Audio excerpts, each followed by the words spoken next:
आप सभी को राधे राधे और आप सभी का बहुत बहुत स्वागत है मेरी YouTube चैनल ज्ञान धारा में। आज हम जानेंगे सावन विनायक चतुर्थी के बारे में। सावन विनायक चतुर्थी की कथा, पूजा विधि, महत्व। इस चतुर्थी को दुर्वा गणपति चतुर्थी क्यों कहते हैं, भगवान गणेश को दुर्वा क्यों अर्पित करते हैं और कुछ उपायों के बारे में।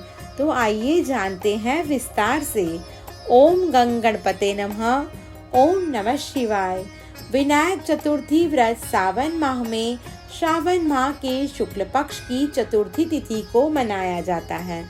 इस दिन विनायक चतुर्थी का व्रत करने और विघ्नहर्ता भगवान गणेश की पूजा करने की परंपरा है।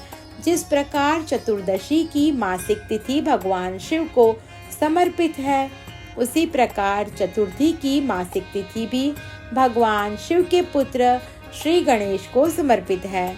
सावन विनायक चतुर्थी के व्रत के दिन शिव योग और रवि योग बन रहा है। इस दिन उत्तरा फाल्गुनी नक्षत्र भी है। ऐसा माना जाता है कि विनायक चतुर्थी व्रत के दौरान चंद्रमा को देखना वर्जित है। धार्मिक मान्यता है कि चतुर्थी व्रत करने से जीवन के सभी संकट दूर होते हैं और जीवन में सुख समृद्धि बनी रहती है। यह सावन की दूसरी चतुर्थी होगी। अब हम जानेंगे सावन विनायक चतुर्थी कब है और शुभ संयोग के बारे में। पंचांग के अनुसार सावन मास के शुक्ल पक्ष की चतुर्थी तिथि का आरंभ 7 अगस्त बुधवार रात को 10:05 से शुरू होगा और 8 अगस्त गुरुवार रात 12:36 पर समापन होगा। ऐसे में उदया तिथि के अनुसार सावन की विनायक चतुर्थी 8 अगस्त को है। इसी दिन चतुर्थी का व्रत रखा जाएगा। सावन विनायक चतुर्थी के दिन शिव योग और रवि योग बनता है। विनायक चतुर्थी व्रत के दिन सुबह 12:40 तक शिव योग है। उसके बाद सिद्ध योग बनता है। योगाभ्यास के लिए शिव योग अच्छा माना जाता है। विनायक चतुर्थी के व्रत वाले दिन रवि योग भी बनता है। रवि योग शाम 5:47 से रात 11:34 तक रहेगा। अब हम जानेंगे इस विनायक चतुर्थी को गणपति दुर्वा चतुर्थी क्यों कहते हैं और भगवान गणपति को दुर्वा क्यों चढ़ाई जाती है, उसकी पौराणिक कथा के बारे में। श्रावण मास के शुक्ल पक्ष की चतुर्थी तिथि को व्रत किया जाता है। इस दिन भगवान श्री गणेश की पूजा में दुर्वा विशेष रूप से चढ़ाई जाती है, इसलिए इसे दुर्वा गणपति व्रत कहते हैं। मान्यता है कि दुर्वा गणपति का व्रत करने से घर परिवार में सुख समृद्धि और शांति बनी रहती है। स्कंद पुराण और शिव पुराण में, गणेश पुराण में भी इसका महत्व बताया गया है। इस दिन गणेश जी को दुर्वा चढ़ाकर विशेष रूप से पूजा की जाती है। ऐसा करने से परिवार में समृद्धि बढ़ती है और मनोकामना भी पूरी होती है। इस व्रत का जिक्र स्कंद पुराण, शिव पुराण और गणेश पुराण में किया गया है। अब हम जानेंगे भगवान गणेश जी को दुर्वा क्यों प्रिय है और क्यों चढ़ाते हैं। पौराणिक कथा के अनुसार अनलासुर नाम के राक्षस ने बहुत उत्पात मचा रखा था। अनलासुर ऋषियों और आम लोगों को जिंदा निगल जाता था। दैत्य से परेशान होकर देवी देवता और ऋषि मुनि महादेव से प्रार्थना करने पहुँचे। शिवजी ने कहा कि अनलासुर को सिर्फ गणेश ही मार सकते हैं। सभी देवताओं ने गणेश जी की आराधना की। देवताओं की आराधना से प्रसन्न होकर भगवान गणेश जी उस राक्षस से युद्ध करते हुए उसे निगल गए थे और तब दैत्य के मुंह से तीव्र अग्नि निकली, जिससे गणेश के पेट में बहुत जलन होने लगी। इस जल को शांत करने के लिए कश्यप ऋषि ने उन्हें दुर्वा की 21 गांठें बनाकर खाने के लिए दी। दुर्वा को खाते ही गणेश जी की पेट की जलन शांत हो गई और गणेश जी प्रसन्न हुए। कहा जाता है कि तभी से भगवान गणेश को दुर्वा चढ़ाने की परंपरा प्रारंभ हुई। अब हम जानेंगे विनायक चतुर्थी के महत्व के बारे में। मान्यता है कि विनायक चतुर्थी पर भगवान गणेश की पूजा अर्चना करने से व्यक्ति को ज्ञान और ऐश्वर्य की प्राप्ति होती है। इसके साथ ही उनकी आराधना करने से जीवन की तमाम कष्टों से मुक्ति मिलती है। कहा जाता है कि भगवान गणेश विघ्नहर्ता है। इनकी उपासना से किसी भी कार्य में आ रही रुकावट दूर होती है। इतना ही नहीं, विनायक चतुर्थी पर भगवान गणेश की भक्ति करने से व्यापार में भी बरकत आती है। इसलिए हमारे शास्त्र में विनायक चतुर्थी की महिमा को बहुत ही महत्व दिया गया है। अब हम जानेंगे विनायक चतुर्थी की पूजा विधि के बारे में। भगवान गणेश की सच्चे मन से आराधना करने से सभी परेशानियों का निवारण होता है और ईश्वर का आशीर्वाद मिलता है। यह व्रत भगवान गणेश को प्रसन्न करने के लिए किया जाता है। इस दिन मध्याह्न के समय भगवान श्री गणेश का पूजन करने से सुख, समृद्धि, धन, वैभव, ऐश्वर्य और संपन्नता मिलती है। विनायक चतुर्थी के शुभ दिन पर प्रातःकाल स्नान आदि करके लाल या पीले वस्त्र पहन लें। अब पूजा स्थल पर पीला या लाल कपड़ा बिछाकर भगवान गणेश जी की मूर्ति स्थापित करें। उसके बाद सिंदूर का तिलक लगाएं। अब उन्हें दुर्वा, फल, फूल उनके चरणों में अर्पित करें। उसके बाद उन्हें लड्डू का भोग लगाएं। दीपक जलाकर भगवान गणेश की आरती करें। मंत्र का जप करें। अंत में भगवान गणेश को प्रणाम कर प्रसाद वितरण करें और पूरे दिन फलाहारी व्रत रखकर अगले दिन पंचमी तिथि में व्रत का पारण करें। अब हम जानेंगे विनायक चतुर्थी की कथा के बारे में। पौराणिक कथा के अनुसार एक बार भगवान शंकर और माता पार्वती नर्मदा नदी के निकट बैठे थे। वहाँ देवी पार्वती ने भगवान भोलेनाथ से समय व्यतीत करने के लिए चौपड़ खेलने को कहा। भगवान शंकर चौपड़ खेलने के लिए तैयार हो गए, लेकिन इस खेल में हार जीत का फैसला कौन करेगा, इसका प्रश्न उठा। इसके जवाब में भगवान भोलेनाथ ने कुछ तिनके एकत्रित कर उसका पुतला बनाया।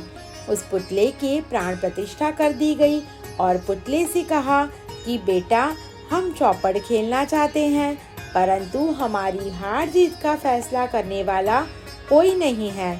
इसलिए तुम बताना कि हम में से कौन हारा और कौन जीता। यह कहने के बाद चौपड़ का खेल शुरू हो गया। खेल 3-4 बार खेला गया और संयोग से तीनों बार माता पार्वती जी ही जीत गई। खेल के समाप्त होने पर बालक से हार जीत का फैसला करने के लिए कहा गया, तो बालक ने महादेव को विजयी बताया। यह सुनकर माता पार्वती क्रोधित हो गई और उन्होंने क्रोध में आकर बालक को लंगड़ा होने और कीचड़ में पड़े रहने का श्राप दिया। बालक ने माता से माफी मांगी और कहा कि मुझसे अज्ञानतावश ऐसा हुआ, मैंने किसी द्वेष में ऐसा नहीं किया। बालक के क्षमा मांगने पर माता ने कहा कि यहाँ गणेश पूजन के लिए नाग कन्याएं आएंगी।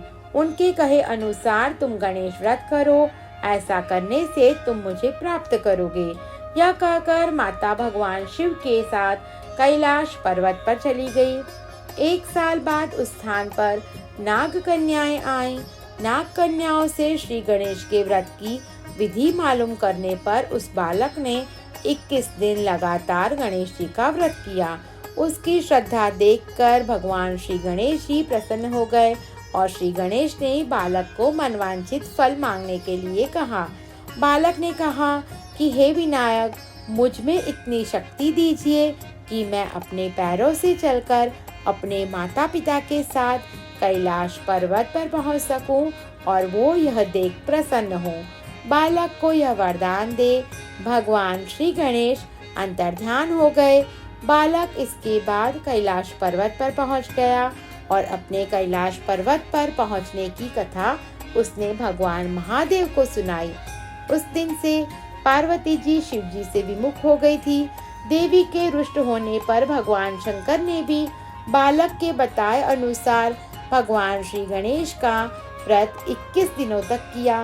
इसके प्रभाव से माता के मन से भगवान भोलेनाथ के लिए जो नाराजगी थी वो स्वयं समाप्त हो गई। पार्वती जी के मन में स्वयं महादेव जी से मिलने की इच्छा जागृत हुई। वे शीघ्र ही कैलाश पर्वत पर आ गई। वहां पहुंचकर पार्वती जी ने शिव जी से पूछा, भगवान, आपने ऐसा कौन सा उपाय किया जिसके फलस्वरूप मैं आपके पास भागी भागी आ गई। शिव जी ने गणेश व्रत का इतिहास उनसे कह दिया। यह व्रत विधि भगवान शंकर ने माता पार्वती को बताई। यह सुन माता पार्वती के मन में भी अपने पुत्र कार्तिकेय से मिलने की इच्छा जागृत हुई। माता ने भी 21 दिन तक श्री गणेश व्रत किया और दुर्वा, पुष्प और लड्डुओं से भगवान श्री गणेश का पूजन किया। व्रत के 21वें दिन कार्तिकेय स्वयं पार्वती जी से मिलने आए। कार्तिकेय ने यही व्रत विश्वामित्र जी को बताया। विश्वामित्र जी ने व्रत करके गणेश जी से जन्म से मुक्त होकर ब्रह्म ऋषि होने का वर मांगा। गणेश जी ने उनकी मनोकामना पूर्ण की। इस प्रकार श्री गणेश जी चतुर्थी व्रत को मनोकामना व्रत भी कहा जाता है। इस व्रत को करने से सबकी मनोकामना पूरी होती है। इस तरह पूजन करने से भगवान श्री गणेश अति प्रसन्न होते हैं और अपने भक्तों की हर मनोकामना पूरी करते हैं। अब हम जानेंगे विनायक चतुर्थी पर क्या करें उपाय। विनायक चतुर्थी के दिन भगवान गणेश को सिंदूर चढ़ाएं, उन्हें दुर्वा अर्पित करें। पूजा के दौरान उन्हें मोदक या लड्डू का भोग लगाएं। मान्यता है कि ऐसा करने से जीवन की सभी परेशानियों से छुटकारा मिलता है। विनायक चतुर्थी के दिन ओम गंग गणपति नमः मंत्र का 108 बार जप करें और गणेश जी की विधिवत पूजा करें। ऐसा करने से धन, सुख, सौभाग्य में वृद्धि होती है।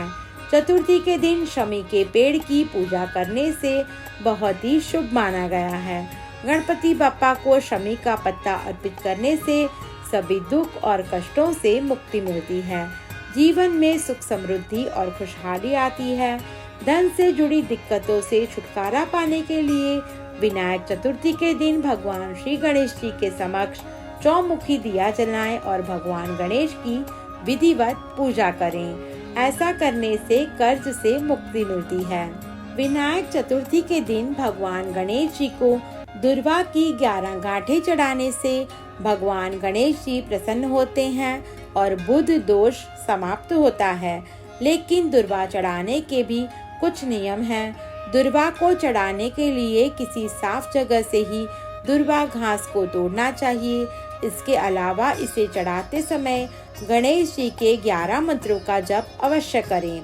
वो मंत्र है ओम गंग गणपते नमः, ओम गणाधिपाय नमः, ओम उमापुत्राय नमः, ओम विघ्ननाशनाय नमः, ओम विनायकाय नमः, ओम ईशपुत्राय नमः, ओम सर्वसिद्धिप्रदाय नमः, ओम एकदंताय नमः, ओम इभवक्त्राय नमः, ओम मूषक वाहनाय नमः, ओम कुमार गुरवे नमः। इस मंत्रों का जप करते हुए भगवान श्री गणेश को दुर्वा अर्पित करें।